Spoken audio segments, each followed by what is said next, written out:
That is the last time I let you take charge of a mission. What are you on about? I said to you, where are we landing? Where are we going? You said take a left up there, take a right up there. All I could see was water. You're out here trying to land planes like it's NES Top Gun. No, you're taking the blame on this one. You're meant to be my right-hand man. Army of Two is one of my favorite games in the third-person shooter genre. In my opinion, it deserved way more love. Resident Evil 4 reinvented two wheels at the same time. It reinvented its own survival horror genre and the third-person shooter. Army of Two doesn't redefine the genre. In fact, it was released a few years after Gears of War, which done a remarkable job of standing out and throwing a spanner in the works. Mind the pun. A third-person shooter game that I've mentioned before is 50 Cent Blood on the Sand. If Army of Two was the cousin of Gears of War, 50 Cent Blood on the Sand is the unwanted stepchild.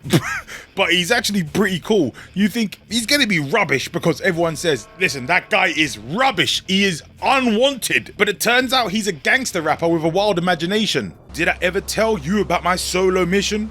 I was an international spy with loads of wisdom. They said, you done so well, I will see you soon. Then they put me on a rocket and I went to the moon.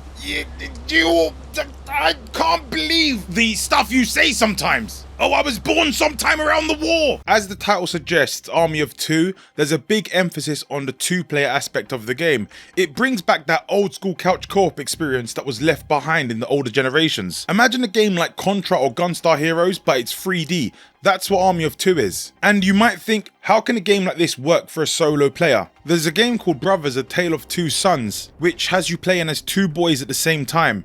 You go on an adventure doing many puzzles, and you have to navigate two different brothers who function on one analog each. It's a really intuitive game and I love it. And you can play it alone. We have to work together here. Let's go this way. No. This is the way we have to go. Army of Two makes it so the second player is controlled by AI if you don't have a second player. Through my experience of playing the game, I had very few issues with the AI. A few issues where I wanted to be recovered, it would just go wandering, it wouldn't do exactly how I expected to do it. The AI starts dragging me out into the open and trying to heal me or something, or not quite getting behind cover. Then the enemy continues to shoot you, it makes recovery impossible. But for the most part, the AI is smart, and it's got incredible accuracy. You get a small screen at the top right showing exactly what the player sees. This is so cool because it gives you in real time an alternate perspective of what you see. Sometimes I would use that screen to see where the enemies are, or I'd use it to see what he's shooting at so I know where I shouldn't shoot or I know what to shoot. And it surprisingly makes you feel like you're playing with someone. I effectively see this like I'm playing with a stranger online who I don't know, but I'm offline. You can boost your partner up platforms. Sometimes you'll need to do this to progress. There might be a hole in the ceiling or a platform that's a few meters up, and you'll need to boost them and they drag you up. But before they drag you up, they look up and see if there's any enemies around. You can't see from your screen what they see, but if you look at the small view in the top right, you'll see what they do and who they shoot. Wait, lift me up so I can see who's up there. No, you lift me up. I'll have a look around, see who's there. No way, man, you're way too heavy. You lift me. Are you crazy? I have way better aim. You have 0 kills. Are you a stormtrooper? This small screen can easily be turned off by pressing down on the D-pad, but it's not in the way. It's not like you have a map that you need to see. There's more than enough screen real estate. Even if you wanted to play online with someone, the servers got shut down a few years after release. But I did play this online and it was amazing to play. Even though when I'm playing right now offline with the AI, I don't really think that there's much difference of an experience. It would be nice to have someone to talk to. That idea of bonding with someone would also play into the gameplay. Army of Two is a bit more on the wacky side of war. It's less Gears of War and more Army Men. Oh my god, those old school Army Men games, I couldn't get enough. One of my favorite things in games is a small thing in a big house, and playing as little Army Man figurines, I'm able to vicariously live that fantasy. Army of Two has that same vibe, but it crosses more into the reality realm. Gears of War made it feel like you were a cog in the machine, but in Army of Two, you both are the machine. And this game is without a doubt best enjoyed with a partner. It's one of those games that understands its strengths and it puts it on the tin, but this can also have its drawbacks. To say this game is perfect even when playing offline would be false. The AI does replicate a companion great. The additional screen to see what's going on from the other player makes your partner feel way more valuable, but you can either become way too dependent on them and lose your way, or become so selfish in the way you play that you forget to use the system that complements this game the best. Ideally, the best way to play is by finding a healthy balance, but that's so hard to do. You can also use a shield as protection. You might find a riot shield on the floor or see a car door and break it off. You'll then be able to run straight into gunfights. If enemies are close enough, you can bash them with the shield. If they shoot the shield long enough, it will eventually break. This is a great feature with the AI. It's like a human tank with an automated gun turret on the back. The AI has perfect accuracy and no one can shoot through the shield. You can't use me as a shield! HQ, I would like to be honorably discharged! My teammate doesn't play fair! The graphics for the time are not groundbreaking, but for a game made by a AAA company like EA, you would imagine that it could be on par with a game like Gears of War. The cutscenes on the other hand are not in-game graphics. I would have preferred that. I like games like Uncharted that constantly use in-game graphics for the cutscenes. These cutscenes don't look as uncanny as PS1 or anything like that, but sometimes they will use in-game graphics for the cutscenes, so I don't know why they didn't just go the whole way. The story in this game involves two guys who went from working in the army to working for a private contractor called SSC. They had to work with a guy on one of their missions called Philip Clyde. He rubbed them the wrong way, but he does get the job done. He's not a job's worth, he's more of a no-nonsense lone wolf. He tells the guy on a helicopter, he's like, "You should come work with me. You'd get some good money over here. Come on, kid, what's there to lose?" And anyway, they all begin working with him. While they're doing missions for this company, they begin to get suspicious of the objectives, and they sense there's a little bit of a conspiracy afoot. During the missions they're doing, they begin to see more odd things happening, and they're like, oh my god, this place is so suspicious. Like the mission where they send you to rescue a guy, all of a sudden your communications start breaking, there's scarecrow gas everywhere. They're like, no, it's fine, keep going into the scarecrow gas. It's fine if you die. And the guys are like, what the hell? I'm starting to get awfully suspicious about the quality of the jobs we have. There's no problem, man. This is a good job. Take a look at the money. It's like paper with scribbles on it. This is legal tender. Legal tender to what? A game of Monopoly? You might have tried to convince me this is a simulation, but I would still, even if I was in a simulation, like real money. I thought you said you didn't care. It's a story that involves a lot of conspiracies. It's sort of the typical thing you would see in a lot of old games. The conspiracy starts to unravel, then it's like, oh, my guy is the bad guy, the guy that I know. It's like, oh, I know that guy. Mask off, Scooby-Doo style. Oh, I would have gotten away with it if it weren't for I knew that guy. That's basically it. The game has a system called aggro. This is more or less like advanced flanking. It's such a big part of the game, it's explained in the opening so aggressively. This is your partner. These are enemies. You shoot at them, attract their attention, they're gonna shoot at you, not your partner. Let's say you both shoot at them. If your partner has a bigger gun, the enemy will shoot at him instead of you. This is called aggro. If your partner has all the aggro, you're basically invisible. You can sneak around enemies, do whatever you want. But if you have the aggro, it's like you're glowing red. The guy's like, you will need to know how to do this to survive in the battlefield. One of you will need to flank the enemies. The other one will become invisible like a ghost. Stuff like that. Hold the gun, you take it. He's the one shooting. I'm innocent. It's not me, it's him. He's the one doing it. There's a bar at the top of the screen that shows the attention of enemies. If it's dead center, you're both equally as visible. But when one of you starts to shoot, the bar will shift in their direction. As the guy explains in the opening, many factors play into this. If you're shooting a lot and you have a small gun, the enemies will look at you and think that's not much of a threat. If your friend has a rocket launcher on him and he's shooting, well, it's probably too late for them. They'll probably have their head exploded.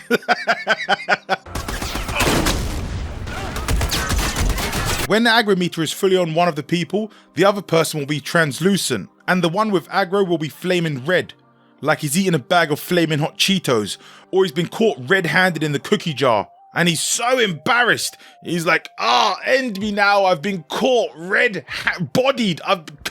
My body is red. I look like a tomato phantom or something. You can walk up to your partner and show camaraderie or conflict to be supportive or aggressive. By pressing the shoot button when you're close to them, he might slap the guy, headbutt him, push him on the floor or something like that. Say something very negative. Basically a normal day of interacting with your friend in Britain. If you press A when you're close, they might high five, spud, some sort of compliment they give each other. Start singing a song or something like that. It's a juxtaposition to what's happening around you. There could be bullets flying off around and you're like to your friend, hey, come here. I want to say something very nice to you. I don't get much of a chance to be nice to you, but I want to say something nice to you. Pull my finger.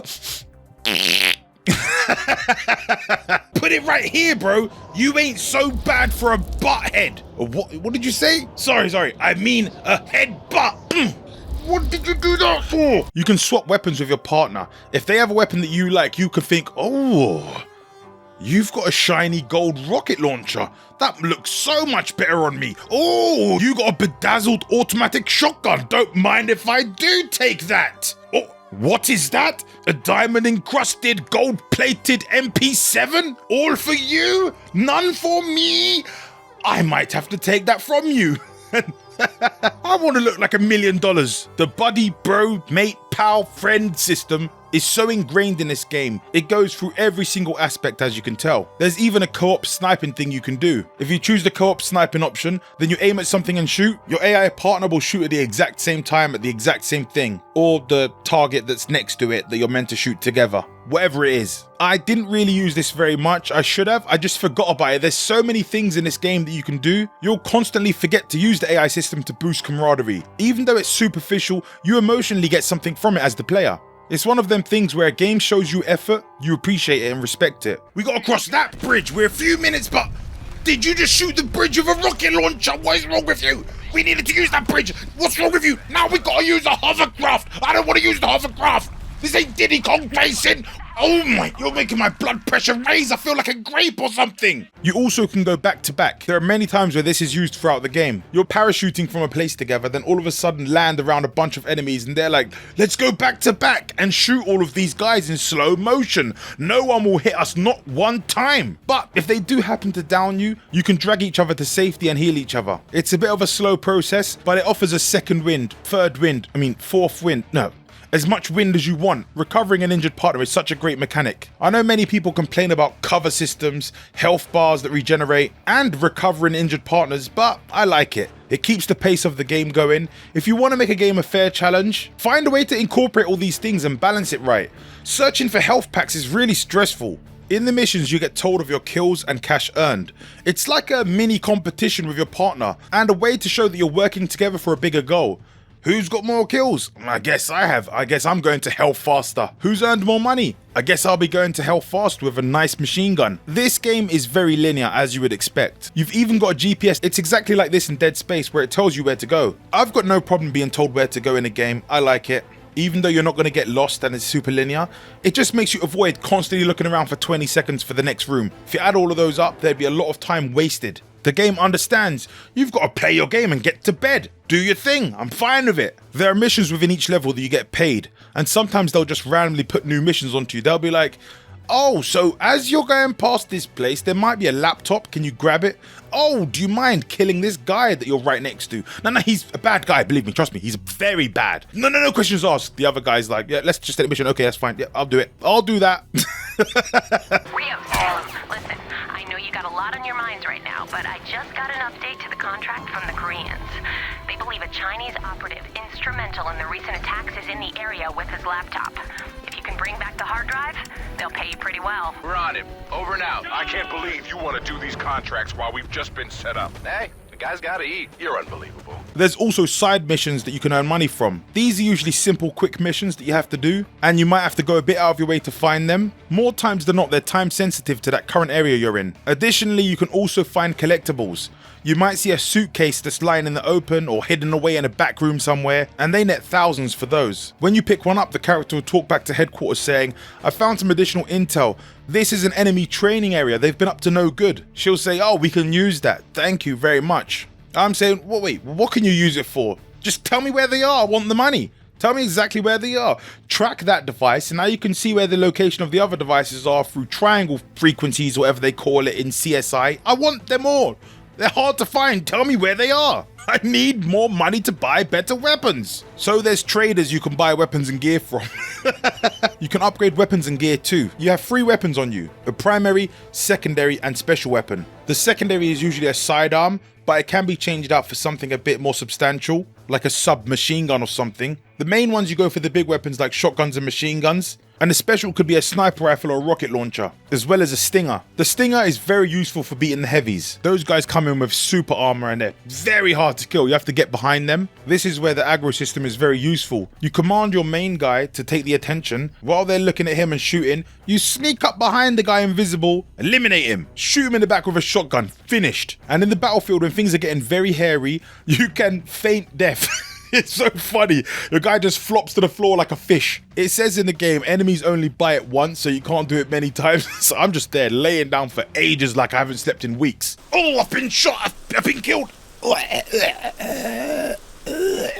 dead. Oh my God, what are you doing? This is not the time and place for a prank. It's a very useful move, but you also need to be good with the aggro system if you want this to be pulled off successfully. It happened a lot to me when I was trying to melee people because you have to go very close then press the trigger button. It's a very unreliable melee, but it is also a very overpowered move. Most enemies it kills in one hit. He'll do things like he'll grab the enemy by their face and throw them through the air. He's like the Undertaker or something. They'll be ragdolling through the air like they fell off a merry-go-round with someone's motorbike wheel on the back. In the later parts of the game, you get access to a hovercraft. It's got a gun turret on the back, and it's used to get through the flooded levels. It's nice to control, very fun, but is a very short-lived experience. The one where you're going through the marshy, swampy land sort of place is sort of reminding me of Half-Life. Another standout unique aesthetic about this game is the masks. These masks are very functional in the cutscenes. The characters will walk up to people like they're Iron Man. I've always loved the design of these masks. There's something about them that's so captivating, and some might say inspirational. Who does this guy think he is? He's looking like a counterfeit or a bootleg.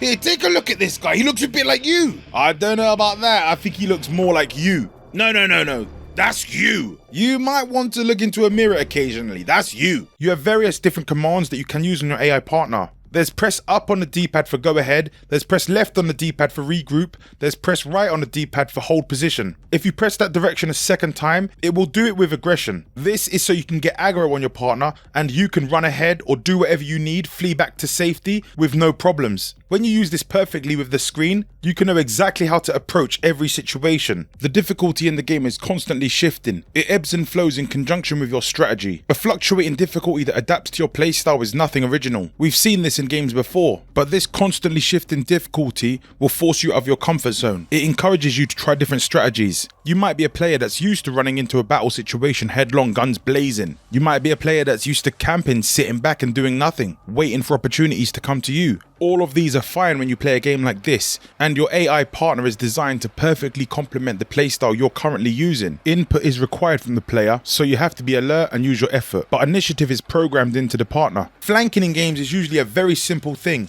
but they found a way to make a unique and interesting system out of the idea of flanking. I personally don't think I've seen anything like this before or after. The fact that they made a system that is designed for two players to perfectly work as a single player experience is unbelievable. It may not have reinvented the third person shooter genre, but the fact that they had interest in combat strategy is something to be admired, and I personally feel that it's one of the best third-person shooters because of the aggro system. They're coming! Wake up! What are you doing? Oh, is this some sort of pathetic revenge plot? I should have been on the other team. They are not the dud team. You're the dud team. This is why I never wanted to work with you ever. Being serious is not upon your agenda. Man's always acting stupid, doing dances. Nah, fam, I'm gone, blood.